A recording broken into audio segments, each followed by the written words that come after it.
इस्तीफा दो, इस्तीफा दो, गृह मंत्री इस्तीफा दो, इस्तीफा दो, इस्तीफा दो, आदिवासियों पर अत्याचार करना बंद करो, बंद करो। गृह मंत्री विजय शर्मा के विधानसभा क्षेत्र में बैगा आदिवासियों की मौत के मामले में कांग्रेस विधायकों ने सदन में जमकर हंगामा मचाया। दरअसल छत्तीसगढ़ के कवर्धा क्षेत्र सहित कबीरधाम जिले में राष्ट्रपति के दत्तक पुत्र के नाम पर संरक्षित बैगा आदिवासी निवासरत है। इसी बैगा जनजाति जो कि संरक्षित आदिवासी है, उनकी मौत के बाद विधानसभा सत्र के दौरान कांग्रेस विधायकों ने इस मुद्दे को उठाया और राष्ट्रपति के दत्तक पुत्रों की रक्षा करो, गृह मंत्री इस्तीफा दो, भाजपा सरकार होश में आओ के नारे लगाते हुए कांग्रेस विधायक गर्भगृह में पहुंचे। गर्भगृह में धरने पर बैठे विधायक रघुपति राघव राजाराम भजन गाते रहे। इसके बाद विपक्षी सदस्य नारेबाजी करते हुए सदन से बाहर चले गए। इस मामले में पूर्व मुख्यमंत्री भूपेश बघेल ने भाजपा सरकार सहित मुख्यमंत्री और गृह मंत्री पर तीखा हमला किया है और कहा कि यह एक षड्यंत्र है और सरकार जवाब दे कि बैगा आदिवासियों की हत्या को क्यों छिपाया जा रहा है और इस हत्या को आगजनी बताकर मुआवजा क्यों दिया गया है।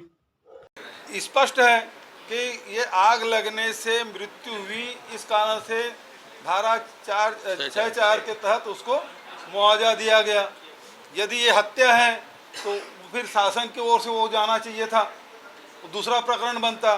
तो इसका मतलब ही है कि ये आग लगने से मृत्यु के कारण से इसको मुआवजा दिया गया है।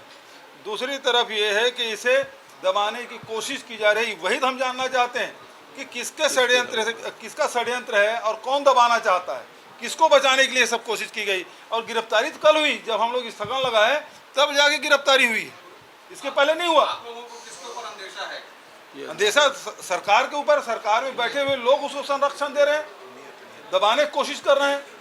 इस मामले में प्रदेश कांग्रेस कमेटी की ओर से एक टीम गठित की गई थी और उन्होंने वो टीम वहाँ दौरा की और पीड़ित पक्ष से मुलाकात की और ये स्पष्ट है कि राजनीतिक दबाव के चलते ही इस घटनाक्रम को दबाया गया और तभी तो उसको धारा 4(6) के तहत मुआवजा भी दिया गया।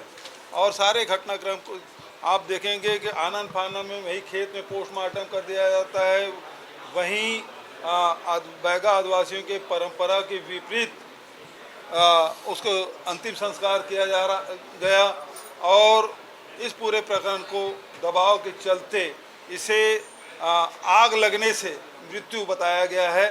जबकि वहाँ गैस सिलेंडर भी था, बता रहे हैं उज्ज्वला की गैस सिलेंडर मिला हुआ था और उसके जो खाली भी था, लेकिन बोलते हैं कि उसे फटने से, उसके जलने से आग लगी। तो पूरी झोपड़ी जल जाना चाहिए था, वो हुआ नहीं और केवल उस लाश के ऊपर में केवल 3 बल्ली जला हुआ था। तो और उसके खून के छींटे भी थे और उसे धारदार हथियार के निशान भी थे। पोस्टमार्टम की रिपोर्ट में भी इसको दबाया गया है। तो पूरा एक षड्यंत्र है और इस षड्यंत्र के खिलाफ हमारे कांग्रेस विधायक दल ने इस मुद्दे को उठाया विधानसभा में। शासन इससे बचाना चाहती है, एक तरफ आदिवासी मुख्यमंत्री है, दूसरे तरफ उप मुख्यमंत्री गृह मंत्री के गृह जिला है और वहाँ इस प्रकार से राष्ट्रपति के दत्तक पुत्रों की इस प्रकार से हत्या को दबाने की कोशिश की जा रही है, बेहद दुर्भाग्यजनक है। हम मांग करते हैं कि इसकी निष्पक्ष जांच हो, न्यायिक जांच हो, हाई कोर्ट के सिटिंग जज से जांच हो, क्योंकि ये मामला बहुत गंभीर है। आखिर पुलिस किसके इशारे पर काम कर रही थी, किसको बचाने की कोशिश की जा रही थी और अब भी जो स्थानीय पुलिस है वो षड्यंत्र करने में लगी हुई है। पहले भी षड्यंत्र करके इसको दबाने की कोशिश कर रहे थे और अब भी षड्यंत्र करने में लगी हुई है। तो इस पूरे प्रकरण की न्यायिक जांच होनी चाहिए। 14 जनवरी को नागडबरा गांव में, जो कि कवर्धा जिले का गांव है, जो कि हमारे अध्यक्ष महोदय का गांव है, क्षेत्र है, जो कि माननीय गृह मंत्री जी का कार्य क्षेत्र है, उस क्षेत्र में 3 बैगा आदिवासियों की हत्या हो जाती है और उस हत्या को आत्महत्या में बदलने के लिए तरह तरह के दबाव इस बीच आते हैं।